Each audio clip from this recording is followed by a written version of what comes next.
So you're going to be interacting with the whole matrix of somebody's identities. So that might be their sexual orientation, their gender identity, racial identities, cultural and spiritual, their relational identities, like who they are in community. Are they an auntie? Is that how they show up in that space? Professional, political, experiential, and all of those things. And with each of those identities, we also have all the things that we internalize about each one of those too. So sometimes I might, as a patient, as a client, I may hear something that somebody says and assume that they are attacking one element of my identity because I have internalized, right, all of what gets said about that. So that is also present in the room. It's important to, as we go through this list, just to remind yourself of these things so that we can depersonalize some of what people may enter with that might show up like anxiety, that might show up like angers, and to remember that we might be able to play a role in slowing the spinning. Um, just some of the histories too, in especially clinical spaces of ways that American Indian and Alaska Native people have experienced medical care. And there are very real traumas that run throughout families that have to do with abuses at the hands of clinical environments.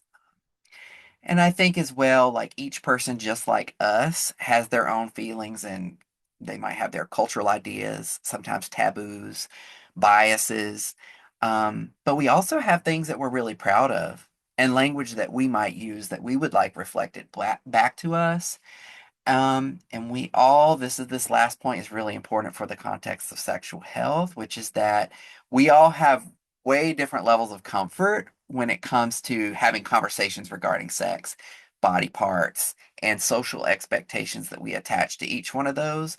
You may not know what those are, but what you can do is pay attention to where there might be sensitivities and ask curious questions, which we can revisit a little bit later as well. Ask a curious question about, hey, I noticed that you kind of wince. Is there a word or a way that I might talk about this thing that I just brought up that would make you feel more comfortable? And so that's just a way to kind of get at what somebody might be carrying when that conversation comes up. And, we'll continue to kind of deepen as we move through these slides.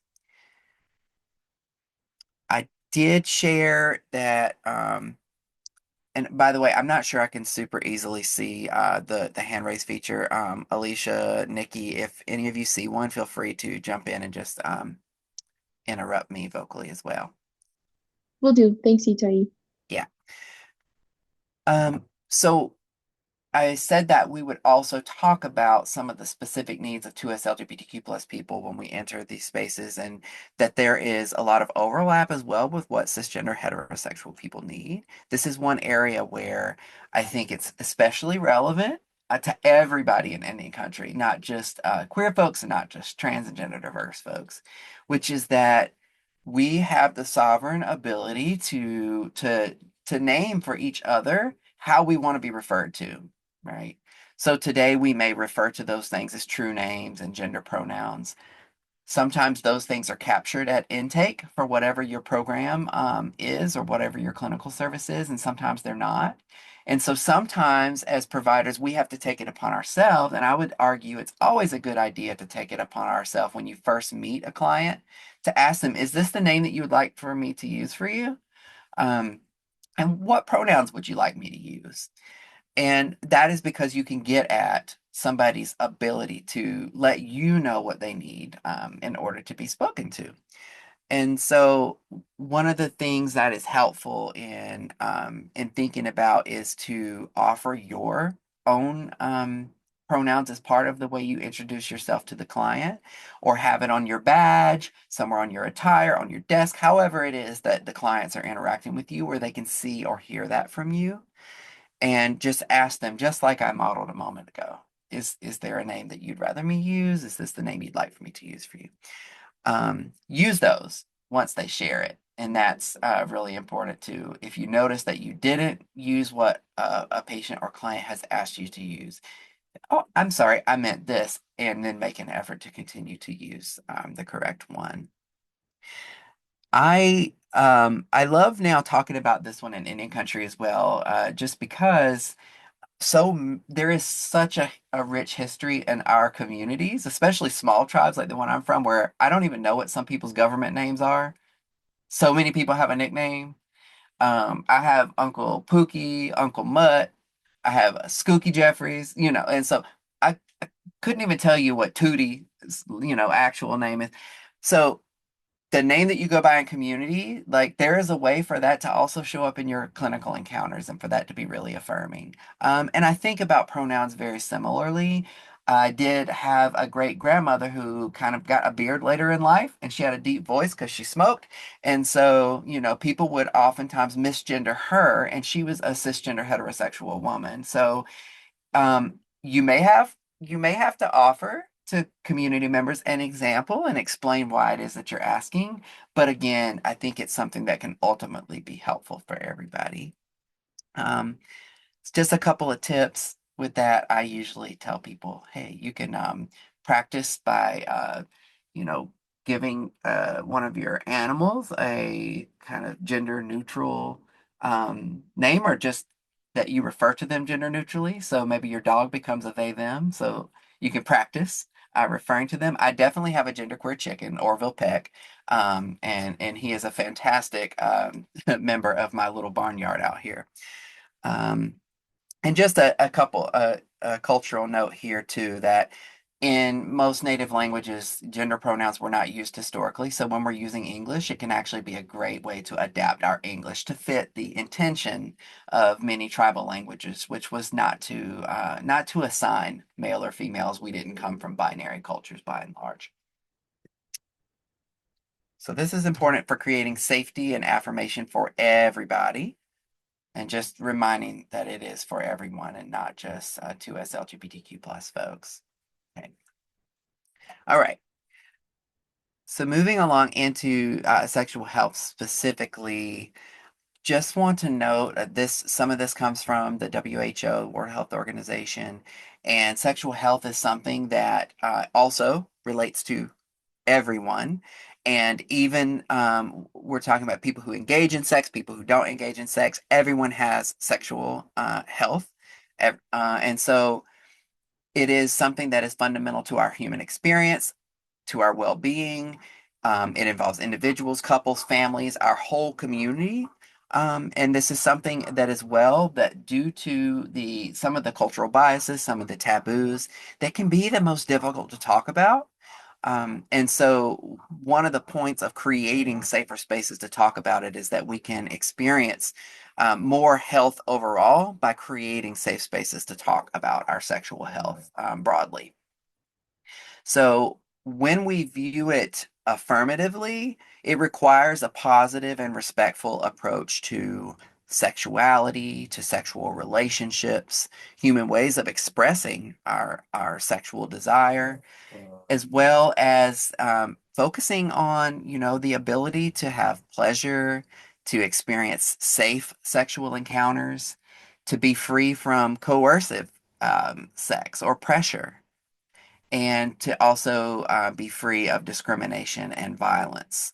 I will say that part of what motivates me to continue to do this work that is currently definitely under scrutiny as it relates to transgender and gender diverse folks is that we see that all the rhetoric regarding trans folks actually increases the likelihood of experiencing violence, both inside of a relationship and just interpersonally as we move throughout society. And so that is also a matter of sexual health, and I would argue is a sexual health emergency in the moment.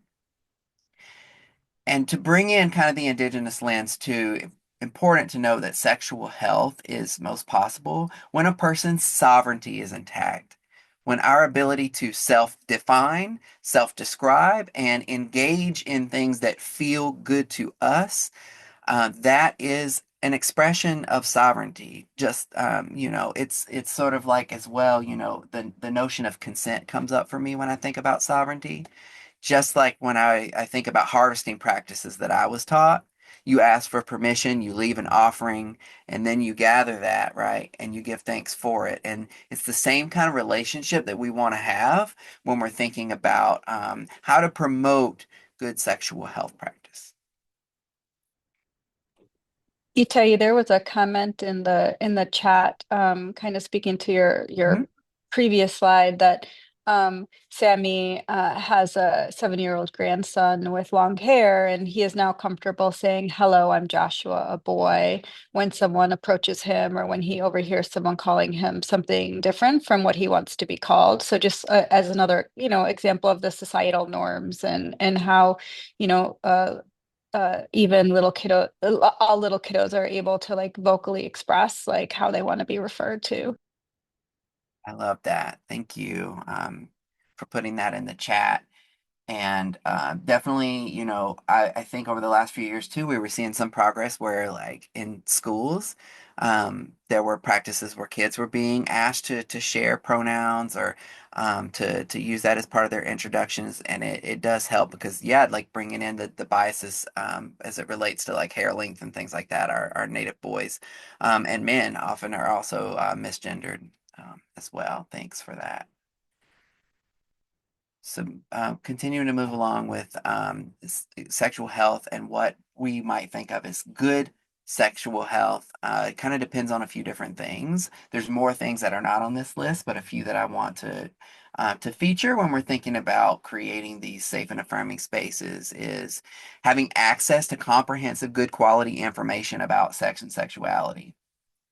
I'm a product of the North Carolina public school system. Um, we had an abstinence-based, curriculum that basically 100% said that the only thing it said about like queer or gay folks was that that was how you get HIV, right? That was how you get AIDS, and that you would then die, right? So access to comprehensive means that it is designed for everyone. There's information for everyone. It doesn't stigmatize anyone. Um, Also, knowledge about the risks that they may face and vulnerability to adverse consequences of unprotected sex. So, we want to be able to be honest about what that is, but then be able to provide people resources to not engage in unprotected sex. One, to just know your rights as a sovereign human being, what is reasonable for someone to ask in the context of a relationship, right? What is a normal, healthy relationship? People sometimes don't know that you can say no to your partner even if you're married, right? That's a conversation that can be had with people that is extremely empowering, that like your body is yours to define who has access to it and when. And the ability to access sexual health care is really important. I think tribal communities are going to be more important than ever in the next couple years because within especially 638 clinics they may be able to insulate some of the specific sexual health care for 2S LGBTQ plus people, but access to that is critical for everyone and living in an environment that affirms and promotes sexual health. And I like to add to that that sex positivity is important there, that sex itself is not something that is stigmatized. And that when we talk about sex, when we're talking about sex education, sex information, that we're not stigmatizing certain types of sex over others as well. We want to normalize sexual pleasure, normalize desire, and simply be able to give people access to what they need to take care of themselves.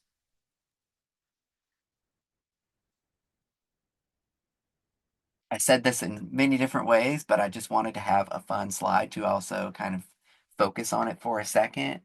That pleasure and desire should be encouraged for all bodies, not stigmatized.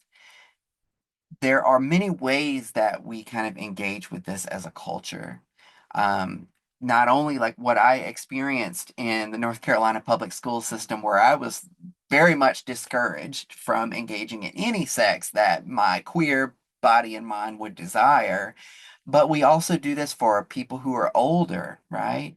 We kind of minimize or stigmatize sex for people who are differently abled or disabled, right? All of these things are really important for us to challenge our assumptions and for us to be ready to have affirming conversations with folks. Um, and if a person tells you as well that they are asexual and do not have sexual desire, what are they also doing to care for their body and their physical body parts, right? And so whether some of that might be left more up to a medical provider, but it depends on the context of the conversation that you're having about somebody's sexual health. Some some tips here too. I'm not going to go into like the actual steps and procedure for taking a comprehensive sexual health history. Some of you may be expected to do that, or it might be part of your role working with community patients or clients. And so there's more specific information that you can find online about that. But if any aspect of sexual health history is part of your process, here's a few tips that we can talk about today. And I put it here, I put the umbrella of checking and challenging our assumptions because all of these things require for us to first challenge our assumptions and then engage with the tips. So again, that's keeping in mind what biases we bring in and to really check and monitor that our language is not communicating those biases. Like, for example, if you're a person who really strongly believes in a monogamous relationship model, you think that people should only be partnered with one person, you need to learn to talk about relationships and partners, right? That is something that is not only within the realm of possibility, but is also normal. To my understanding as well, based on scholarship that has come out, many Native societies had rich histories with polyamory as well, traditionally. So just another thing to keep in mind. But some of the tips, try to use a patient-centered approach um, to sexual health that includes but is not limited to the disease identification and treatment. And so you do need to make sure that you're getting at the screenings that you need to providing the information you need to provide when it comes to actual, diagnosis and treatment and things like that. But you also want to engage in what this affirmation that we've been talking about throughout positive, affirming, non-judgmental sexual health care, creating that safe space, offering that information that is broad and comprehensive and doesn't isolate anyone, and to identify your own biases around sexuality, sexual topics, um, and then biases that the person may have too that are really preventing them from being able to take care of themselves. So all of these things that we talked about on kind of the second slide, the things that a patient, that a client, that an individual community member walks into this encounter with you as a health representative with, those are the things that you have to be sensitive to, look for, and monitor your own language, but also offer opportunities to pose something that may be helpful and affirming to an individual who's struggling with one of those. I want to say with all of this, as we're challenging our assumptions, as we're challenging our biases, to make sure that we're offering some information about our professional boundaries. One of the things that I want to think about here is like you you want to offer when you introduce yourself, right? Like as is protocol in our cultures, to say a little bit about who you are. Um, but not overshare or share information that becomes burdening to the person. But you might also want to share that you are a mandatory reporter if you're going to talk about something very sensitive, right? What are the things that they may share with you that would require you to report to an authority or something like that, so that they're clear on the boundaries of the information that they can share with you and what they can trust you with and what they cannot. Um, and you can see that the P's, 5 P's or 6 P's can be listed here. This one is adapted to bring up the notion of asking about partners, but first checking in with permission and consent, asking about pronouns. These are very important and are not always considered in some of these models. Asking if you're having to do a sexual health history about what specific practices are. um, I have shared for years in trainings about affirming clinical environments for 2S LGBTQ plus people. It's helpful to sometimes know what somebody's identities are because you know what they value, you know how they see themselves. But when it comes to screenings, when it comes to sexual health history, understand that our identities may not have any bearing on what our actual practices are. So asking very specific practice related questions, behavior related questions. Um, and gathering that information about past histories of STIs, relationship with protection, and also about pregnancy potential and pregnancy. All of this information you can find much more about when you check out online, like procedures for gathering a sexual health history. And there are probably other people on this call who are much better experts at doing that than myself. Okay, so some of this is going to feel redundant. I'm just going to go through a few of these as well because I've tailored these based on what I found online. Again, this one we've hit on in many different ways, but don't apply your own moral, religious, cultural, or ethical standards to a client or assume that they do or should have the same set of beliefs. This is really important when we're talking about the context of small communities that do tend to have like very well-defined religious practices. Some communities, like the majority of the community, may follow one particular church, right? Um, but do not assume that because that is a norm in the community, that every individual person should have that set of beliefs or do. You also want to try, and this one is especially important with like relational cultures, like indigenous communities and cultures, to build some rapport with the person. You know, if they don't already know you, just offering a little bit about who you are, and always make sure that you have a person's consent before you do talk about sensitive topics. This is especially true, like if you have to do something like a comprehensive sexual health history. I would say, in addition to getting their consent to have that conversation, I would talk about the fact that that conversation is confidential, is protected by HIPAA, and to make sure that you guard that confidentiality as utmost priority as well. It can be really, really difficult in tight-knit communities where folks know one another to trust the person that you're talking to hold something that may be sensitive about themselves. And we get that feedback quite a bit as well when we're talking about small communities and clinic spaces. Avoid assumptions based in gender and sex, relationship type or partners, bodies or anatomy even. A person may identify as cisgender, um, heterosexual female, for example, but we cannot make assumptions on the basis of that, what body parts they actually have. In some clinical spaces, we talk about organ inventory. Happy to come back at a different time if that's something you all want to talk about. But just, I think the important part is that based on someone's identity, you don't know necessarily anything about their bodies. So it's important to ask questions that are very specific that relate to whatever is the topic at hand, whether it is, preventative measures, like what type of contraceptive would you use? Or do you have access to the contraceptive that is best for the way that you would like to engage with others sexually, right? That question sort of reframes it a little bit and gives them agency to self-define what that need might look like. It also comes into play with family configurations and other things like that. Um, I think all of these kind of building sequentially to avoid like paternalism and judgment and too much formality as well in the way you talk to someone. If it feels really stiff and clinical and not conversational, not relational, people may clam up, right? If it's too sterilized of a conversation, you also don't want to be so familiar that you're like trying to be best friend all of a sudden because that can scare people off. It would probably scare me off. So I know it's kind of a little bit contradictory, but we have to use our best judgment. Also, doing the best we can, reading body language, checking for signs that someone's spiky senses might be up.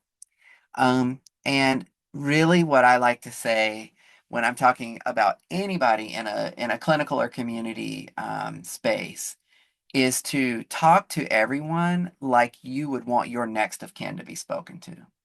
I often think about, my sister's experienced a lot of bias in healthcare settings for a couple of different reasons, but I always think about like how I want somebody to speak to my sister to reshape that, right?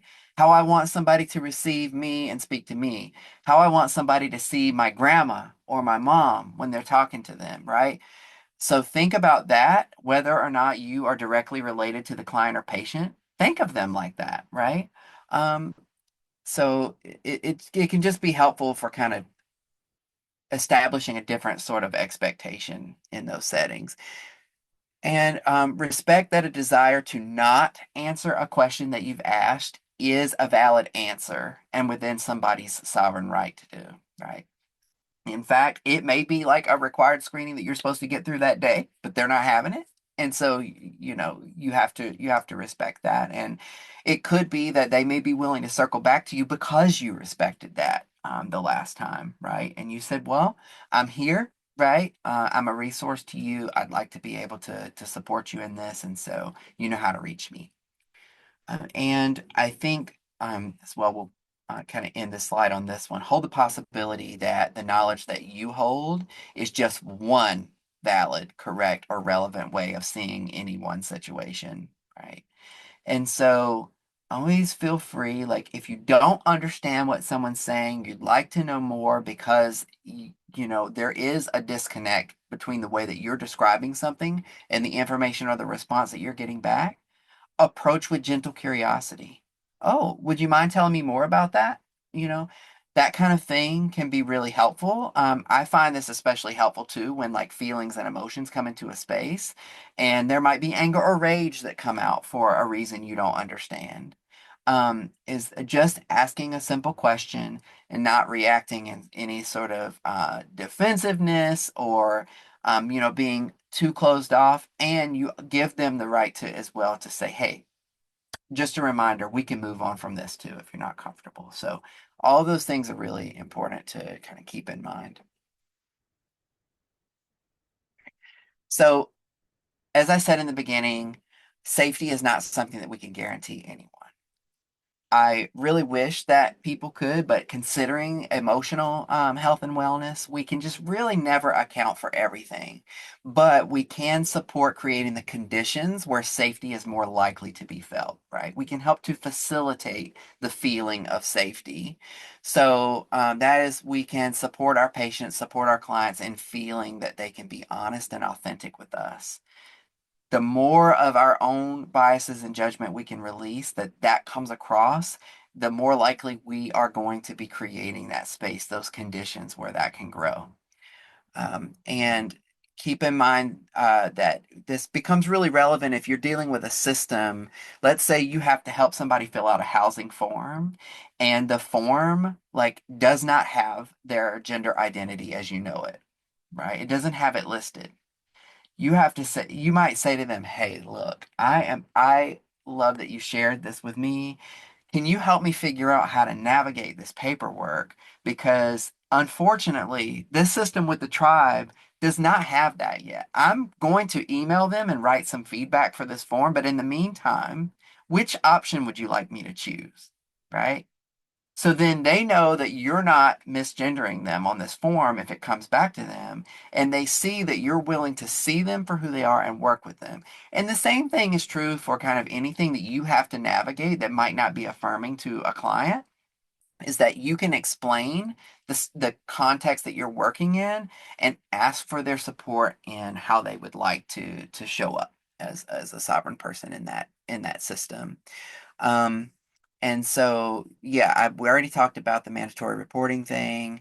And if you are going to be consulting with other providers, whether they are healthcare reps, clinicians, behavioral health specialists, whoever it is that you might be consulting on this patient's case or care, I, as an individual patient myself, I like to know that my clinician is going to be talking to other clinicians. It can make me feel really supported, but if I learn that that they're like, hey, I brought this up with my other provider in my clinic and they offered this, but I didn't know that my case was going to be talked about with other providers, I'm a little shocked. So if you're part of an integrated care team, that's a helpful thing to let folks know, in my experience. Um, yeah, and I think we went over the boundaries as well. So I'm going to move on from that. Just a few more suggestions of things that can typically be helpful, which is to familiarize yourself with local, regional, tribal, specific resources and referral points or points of contact. around other things. It is very rare to meet with a community member in our communities that have a lot of need, both historically and today, to meet with a community member about one thing and not see other needs come up, right? And so if you are, constantly cultivating relationships with other offices, other areas of support, clinical, non-clinical, and you can help facilitate a connection or even sometimes just provide contact information for somebody at a different department, a different office, a local nonprofit, a national service, um, when those other things come up, you can be really supportive for making sure that whatever you're there to talk about, you're offering some sort of wraparound care. For example, you're having a conversation about sexual health and a person discloses their relationship with suicidal ideation. You may be able to offer local resources at the tribal level that may be like counseling, behavioral health therapy. You might also offer some national resources, either Two Spirit resources, they might be national call-in lines for support or just mental health crisis lines. And that's just one example. I think we see this list here, with where it comes to housing, addiction support, DV and IPV, all of those things have and do come up in conversations, especially conversations where somebody might be vulnerable. I think as well, it is really common to have a conversation related more to sexual health with an individual and find out things about their current relationship that they're experiencing that might be ways that they're experiencing domestic violence or intimate partner violence. Um, and approach with caution, offer resources only if they self-name that, but also ask questions that help them to identify what their needs might be. So, yeah, I spoke about sovereignty. I think just a thing with consent, move at the patient's speed or at the speed of trust. That is an Adrienne Marie Brown quote. But moving at the speed of trust or moving at the patient's speed is important. Again, watching that body language, monitoring. If it feels like you're moving too fast through something, you can slow it down and mirror the patient's language, not just for their body parts, as I put on this slide, but for their relationships, for their partners, right? Um, if if they respond, if they only talk about their partner, let's say you say, "Hey, you mentioned a partner, I think," and they're, "Oh no, I call them boo." Okay, so tell me about your boo, right? Reflect that back if that's what's comfortable for them, and engage only with that is completely and fully required with what you're talking about. I think you may bring up other things if they identify it as an area of need, and you can simply ask curious questions there. But don't bring up things for your own curiosity's sake. And that's an important distinction there. If it's relevant to the care that you are able to provide, that you are positioned to provide, you can ask more clarifying questions, but don't bring up something for your own curiosity's sake. Okay. I mentioned the trauma that transgender patients have experienced as well, so just keeping in mind that that is something, but I don't think it's limited just to transgender patients when it comes to traumas that we might have experienced in other healthcare settings. Okay. I just wanted to talk for a minute. I said that I would give a shout out and lift up to us LGBTQ plus people because if you can meet our needs, you can meet everyone's needs in some way or another. Um, the current moment that we see happening across our nation with anti-trans legislation, not only at state levels, but at the national level and by the presidential administration currently, um, is that my previous program that I was a part of did some research in 2023 and just saw huge mental health impacts of this legislation on individuals. Um, and Sammy, yes, everybody will get an email with the slides for sure. You can have these. In addition to that, we see that only 19% of Indigenous to us LGBTQ plus people are out to their providers. Like that is because these safe and affirming spaces just don't happen as much, right? So it's our job to do better by that. especially when we see rates of suicidal ideation and attempts through the roof. So you can see these listed here on the slide. I'm not going to go through each one of these, but people are not out at school, not necessarily out at work at the levels that we would like to see or expect. And in the context of our tribal communities, we actually see that about a quarter of folks report being denied access to cultural events, ceremonies, or at least access in the way that they see that aligns with their gender. And experiences with being called names or made fun of, and having their own partner put them down, criticize them, so on and so forth. We also saw really high rates of rape being experienced, and so this all becomes a really helpful context to know if you're engaging in any conversations around sexual health. I know that I was not taught what a healthy relationship was either, and I pretty much learned some of that by having really, really unhealthy relationships and having people hear about aspects that I was experiencing and being like, oh my gosh, there's like this isn't the only way to be. This isn't what's expected of me or my body. And so it really sometimes takes a supportive community member who can approach lightly and who can offer helpful resources.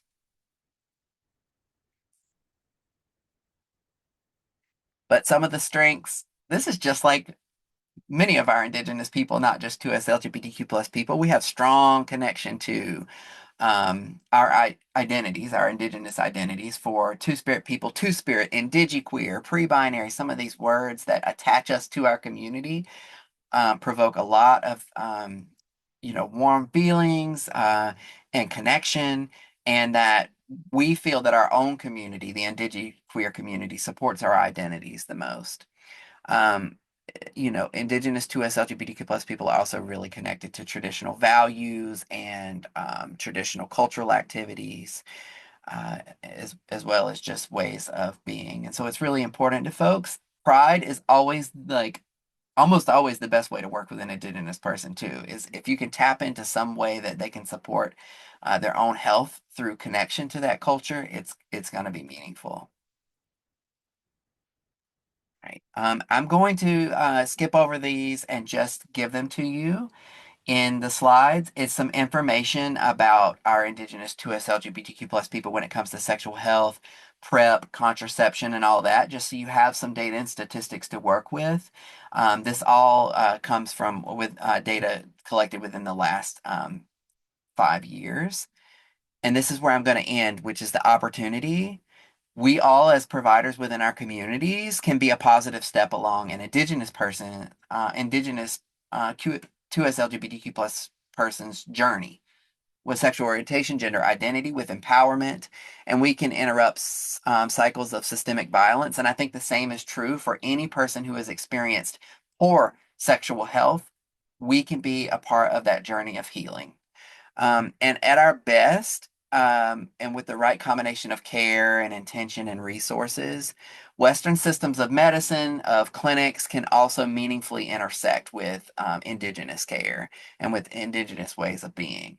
That's what we want to do, is to have a meaningful intersection of the two. That requires for us to actually be advocates within a system sometimes. We may see that a form, that a process, that a system does not really account for positive and affirming spaces, and we have to actively advocate for those to be changed while also buffering and providing a better experience for the client. And importantly, in a moment that we're meeting with somebody in an office, an exam space, a community center, um, any space can be used to facilitate like a buffer zone. I think about it like the buffer zones, you're headed down to a river. Like you can't prevent everything from coming down and getting in the water, right? But you can slow some of the stuff. You can prevent some of the toxicity from reaching that person, from reaching that client. And we're responsible for how we show up in that and how we take on that responsibility. So that's what I prepare for you all. Yeah, you'll get the slides, and I hope they're helpful to you. And I know I had to go really fast too. I think you never really know how much time it's going to take to go through the content. But we still have a few minutes for questions, I think, if anybody has one that you didn't share in the chat throughout. Thank you, Itai. Let's give just a minute and see if anybody does have any questions.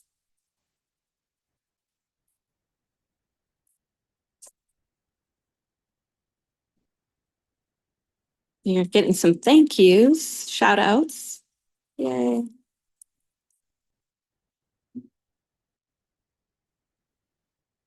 I will say some of your colleagues were unable to get in. I feel like some of us snuck underneath the radar before the outage occurred. So I've received several emails from some of your colleagues in regards to trying to get in, and we did our best on the backside, but they were unable to get in. So we definitely will be providing slides as well as the recording because that was unfortunate, of course, of any time for something to happen. Here we are, right? So thank you all for joining. I don't see any questions. I'm just seeing.